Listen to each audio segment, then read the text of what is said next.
When you study economic history, you notice something truly strange. Millions of people can die, but opportunities never die. It sounds strange, but the Black Death is the most interesting example of this. Between 1347 to 1351, the plague spread so widely that Europe and North Africa completely collapsed. Towns were wiped out, families disappeared, half of the population vanished in an instant. But amid all this destruction, there was another movement that went unnoticed. Wealth was quietly changing hands. On a scale so massive that today's economic crises seem tiny in comparison. Old powerful families were dying out while new ones were emerging. Some of them would become the most powerful dynasties in European history.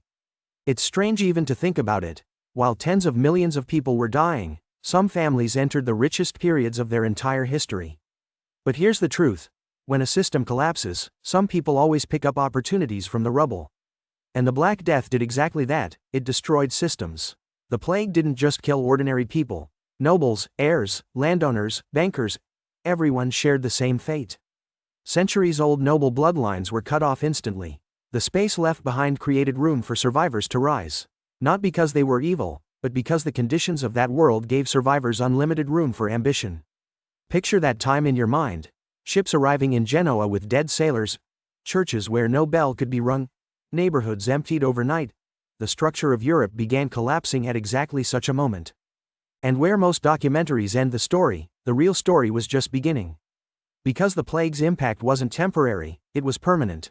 The feudal order collapsed, labor shortages broke the old balances. Banks went bankrupt, trade networks fell apart, and a massive property vacuum emerged. And from this wreckage new winners arose. The question isn't, did people get rich? The questions should be, who got rich? How did they get rich? To find the answer, you have to look at inheritances, emptied power structures, and opportunities with no competitors left. Take Florence, for example. As plague waves continued, the city turned into a city of survivors. Rival banking families vanished. In this environment, Giovanni di Medici appeared. He wasn't a noble, but he made a move at an unbelievably perfect time.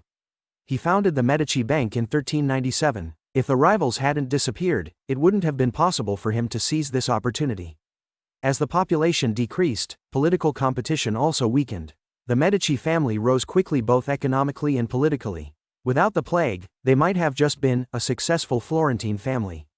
But because of the plague, they became the financiers of the Renaissance, popes, and rulers.